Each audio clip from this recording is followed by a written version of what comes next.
వారు కూడా చాలా సంపాదించారు. సంపాదించిన ధనము అప్పుడు రిజర్వ్ బ్యాంకులు లేవు, మట్టిలోను మరి లోపల పాత్రలు తీసి అందులో ఉంచి వాళ్ళు కూడా వెళ్ళిపోయారు. ఇలాగా చెప్పుకుంటూ పోతే మానవ జీవితం అంతా ఏదో సంపాదించాలని, ఏదో చేయాలని మానవుడు ఎంతగానో తాపత్రయం పడుతూనే ఉన్నాడు.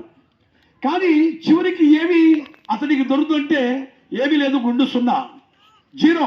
తల్లి గర్భంలో ఎలాగ వచ్చాడో ఒట్టి చేతులతో అలాగే వెళ్ళిపోతున్నాడు మానవుడు.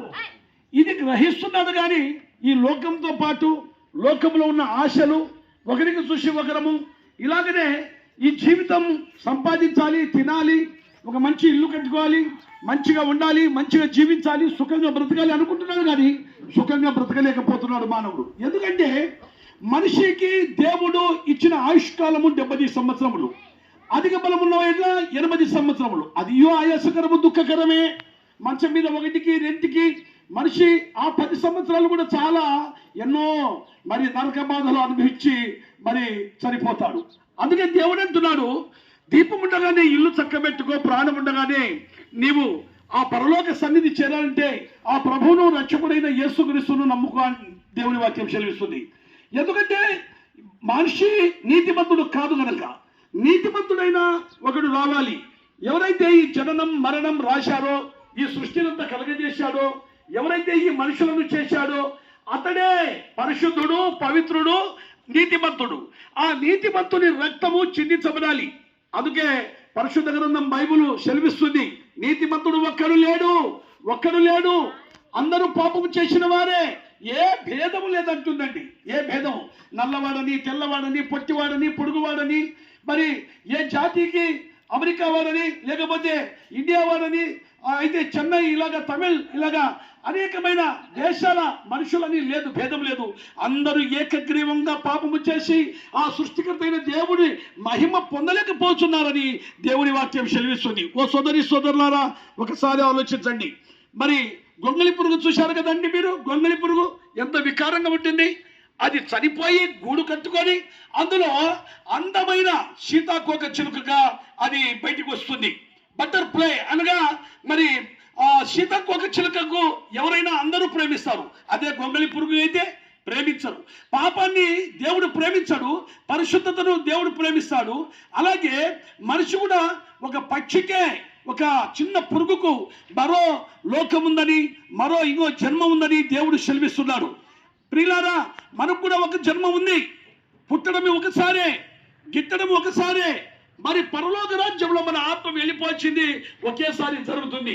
అది దీపం ఉండగానే ఇల్లు ఎలా చక్క పెట్టుకుంటున్నామో, ప్రాణం ఉండగానే ప్రభువా పాపినైనా నన్ను క్షమించమంటే ఎంత ఘోర పాపినైనా క్షమించి పరలోక రాజ్యము ఇవ్వడానికి వచ్చిన ఆ గొప్ప మహనీయుడని మీకు తెలియజేస్తున్నాము. 2026 సంవత్సరాల క్రితం ఈ భూమి మీద యేసు ప్రభు రావడం కారణం ఏంటంటే పరిశుద్ధత లేని మానవులను పరిశుద్ధపరచడానికి వచ్చాడు. మరి ఎందుకు వచ్చాడంటే ఆయన నీతిమంతుని రక్తము ప్రతి పాపం నుండి విడుదల చేస్తుందని దేవుడు మన కోసమే శిలువ యాగం చేశాడు. ఆ శిలువలో మరణించాడు, శిలువలో రక్తం కార్చాడు.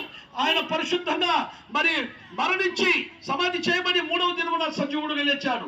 సజీవుడైన యేసుక్రీస్తు ప్రభు పిలుస్తున్నాడు, ప్రయాసపడి భారము మోసుకుంటున్న సమస్త జనులారా నా యొద్దకు రండి, నేను మీకు విశ్రాంతి.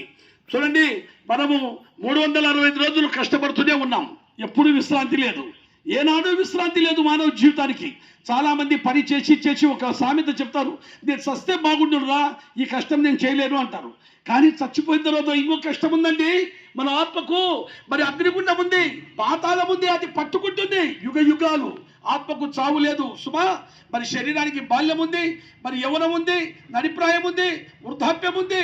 అలాగే ఆత్మకు మరి నడిప్రాయము, బాల్యము, యవ్వనము లేదు. కానీ దేవుడు ఎలా జీవిస్తున్నాడో అలాగా జీవింపజేసేదే ఆత్మ. అలాంటి ఆత్మను నీవు రక్షించుకోవాలంటే మరి ప్రభు దగ్గర రావాలి. ప్రభు అంటున్నాడు, ఆత్మయే జీవింపజేయుచున్నది, శరీరం కేవలం నిష్ప్రయోజనం అంటున్నాడు. నిష్ప్రయోజనమైన శరీరమును దూరం పెట్టి ప్రభు ఈ శరీరంతో కావించిన ఎన్నో నీచమైన పనులు చేశాను. అది వ్యభిచారము, దొంగతనము, మోసము, అబద్ధాల చేత నిండిపోయిన నా శరీరాన్ని ఒక్కసారి నాయన మీరు జ్ఞాపకం చేసుకున్న ఆత్మను రక్షించమని యేసుక్రీస్తు ప్రభు వస్తే ఆయన అంటున్నాడు, పాపులను రక్షితుడు క్రీస్తు యేసు లోకమునకు వచ్చి రాయబడింది. పాపపు స్థితిలో ఉన్న నీ మానవ జీవితాన్ని నేను రక్షించి పరలోక రాజ్యం చేర్పిస్తా అంటున్నాడు.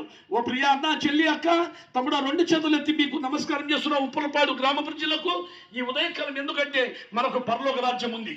ఆ పరలోక రాజ్యం మనకు ఫ్రీ గిఫ్ట్. అది డబ్బులతో కొనలేంది, వెండి బంగారంతో కొనలేంది. నీ విరిగి నలిగిన హృదయం చేత ప్రభువా నాకు క్షమించు, నా పాపాన్ని క్షమించు అని నీవు హృదయపూర్వకంగా యేసు ప్రభువుని నీ నోటితో ఒప్పుకుంటే అప్పుడు నీవును నీ ఇంటి వారు రక్షణ పొందుతారు. ఇదే అనుకున్న సమయం, ఇదే మిక్కిలి సమయం. మంచి ధనం మించిన దొరకదు. మరి ప్రభువుని నమ్మండి, నిత్య జీవాన్ని పొందండి. మా సోదరులు కనిపత్రాలు ఇస్తున్నారు, బైబిల్ ఇస్తున్నారు, చదవండి. మీరు చదివి మరి ప్రభువును నమ్మితే నిత్య జీవం. ఇది కులం కాదు, మతం కాదు, మార్గము, సత్యము, జీవమని తెలుసుకొని ప్రభు చెందుకు వస్తే ప్రభు మీకు పరలోక రాజ్యం ఇస్తాడు. మీ కొరకు ప్రార్థన.